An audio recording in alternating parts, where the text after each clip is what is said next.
Ya, assalamualaikum warahmatullahi wabarakatuh. Perkenalkan, nama saya Nolomas Bagus Nuaji, NIM I1E 018 001. Sini saya dari Universitas Jenderal Sudirman ingin mengobservasi kegiatan ekstrakurikuler yang ada di SMA Negeri 1 Kandang Serang. Sini saya dengan Pak Hasan. Kalau boleh tahu Pak Hasan itu sini menjadi pembina apa aja ya Pak? Kalau di sini saya menjadi pembina OSIS, selain itu juga pramuka, dan saya berarti dua itu yang di luar dari kegiatan olahraga. Kalau di sini di olahraganya semua jadi pembina. Berarti jadi semua pembina olahraga Pak? Iya, termasuk silat, termasuk sepak takraw, voli sama futsal, itu pembinanya saya semua. Kalau mau udah berapa lama Pak jadi pembina ekstrakurikuler? Saya sudah 4 tahun. Lama juga ya Pak ya? Iya, sudah lama. Untuk proses seleksi untuk minat bakatnya siswa itu gimana Pak untuk masuk ekstrakurikuler? Apakah ada seleksinya tersendiri atau hanya masuk seperti itu? Ya, kalau di SMA 1 Kandang Serang ini untuk seleksi bisa menjadi peserta atau mengikuti ekstrakurikuler tentu ada tahapan-tahapannya. Biasanya untuk penjaringan atlet atau para pemain itu kita sudah ambil dari sekolah sebelumnya, misalkan di tingkat SMP itu satu. Biasanya menjaring atlet-atlet yang dulunya sudah berkembang di SMP. Selain itu juga dari kami kita kerjasama dengan OSIS, kaitannya dengan potensi dari anak-anak yang punya minat bakat di bidangnya masing-masing. Kita mengadakan sosialisasi dan nanti kita laksanakan secara umum, Mas Nolo. Jadi untuk rekrutmennya kita laksanakan secara umum. Kita tidak menutup dari semua siswa untuk bisa mengikuti, tidak membatasi, artinya bebas. Untuk kedepannya kan otomatis kan berarti selektif, ada seleksi.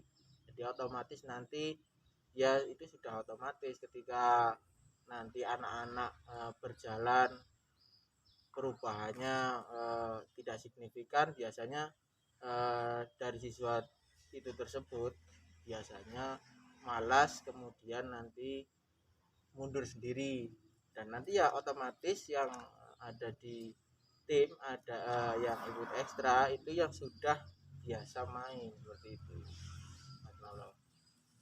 Oh, gitu Pak berarti ya. Jadi itu mulai bertahap gitu Pak ya? Iya, bertahap. Kita menjaring biasanya itu dari SMP masing-masing. Biasanya kan sudah ada dari SMP yang sudah ikut jadi atlet sepak takraw atau atlet bola voli, itu kan sudah ada. Nah, itu kita tampung di sini, tapi tidak menutup kemungkinan untuk yang lain yang belum pernah ikut, misalkan mau ikut gabung, kita juga fasilitasi seperti itu. Untuk eksternya sendiri itu ada susunannya nggak ya Pak? Susunan apa dari pembina, terus istilahnya itu ada ketuanya atau gimana? Oh iya, kalau di sini hanya pembina dan biasanya penanggung jawab, pelindung seperti itu. Kalau susunan kita tidak ada secara struktural, Mas, karena di sini biasanya langsung dihandle dari pelatihnya masing-masing. Katakanlah di sini voli, kalau voli itu saya, terus sepak takraw saya, silat beda, kemudian futsal juga dihandle saya. Jadi untuk strukturalnya tidak ada, hanya saja kita ada pembina, terus ada lagi penasehat dan penanggung jawab, itu saja. Kalau secara struktural tidak tertulis, Mas Nolo. Gitu ya. Jadi hanya simbol-simbol Ya, tapi tetap kita jalan sesuai aturan dan kita menaati apa yang menjadi aturan sekolah seperti itu. Kalau misalkan ekstra ketentuannya berapa hari dalam satu minggu, kita ikut aturan dari sekolah gitu. Jadi kita tidak jalan sendiri. Terus untuk jadwal sama tempatnya di area sekolah atau berpindah-pindah, Pak? Kalau untuk tempatnya kita ambil di sekolah. Itu yang sepak takraw sama voli terus silat itu biasanya kita laksanakan di sini. Kalau untuk futsal karena memang di sini tidak ada ekstranya ya berarti di luar. Tapi kebanyakan yang ikut futsal kan yang apa ekstra itu di sini yang paling banyak diminati adalah bola voli. Bola voli itu ya tetap kita laksanakan di sini. Terus untuk program latihannya itu dari Mas sendiri ya, dari Bapak sendiri atau dari setiap pelatihnya, Pak? Oh iya. Saya di sini untuk program latihan ada yang dari pelatihnya, kemudian kalau saya yang latih ya otomatis saya sendiri Mas yang latih. Untuk program latihannya kita punya pedoman sendiri ya, jadi sudah ada dari pelatih itu sudah menyediakan program latihan sendiri-sendiri Mas. Jadi kita tetap sesuai dari kapasitas kita masing-masing. Kalau silat ya enggak mungkin karena saya kan basicnya bukan silat.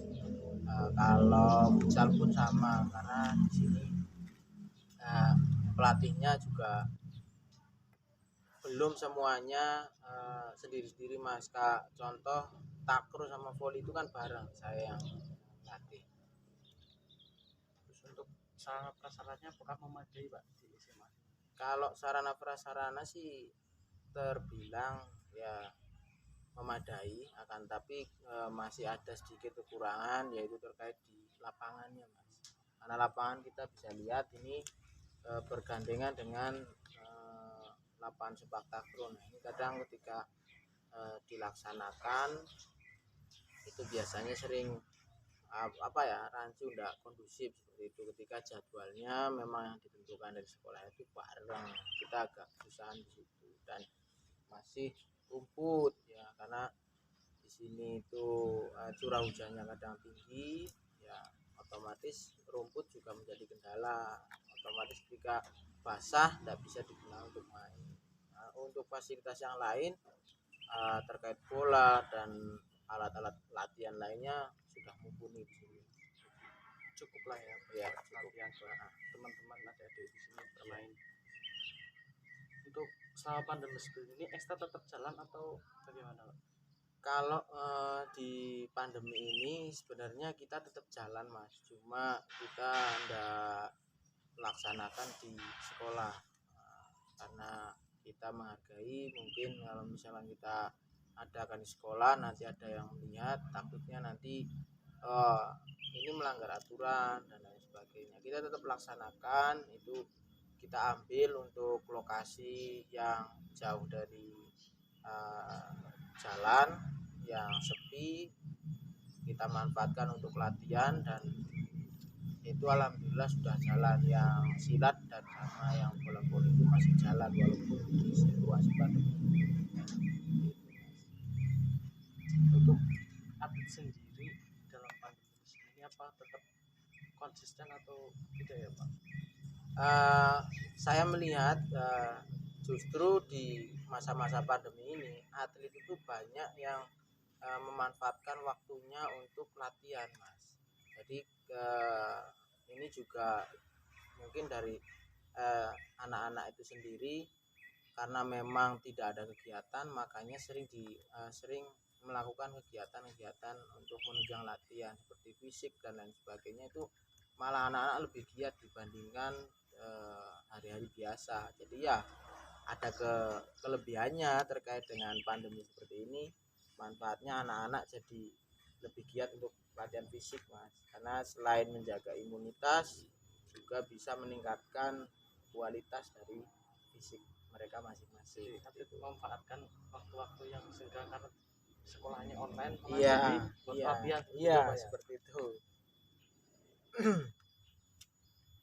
Mungkin ini pertanyaan yang terakhir, kesan dan kesannya buat para atlet di luar sana dari bahasan selaku pembina dan selaku pelatih di SMA Sultan Serang, berikan motivasi kepada atlet-atlet yang sedang berkembang di SMA maupun di luar sana.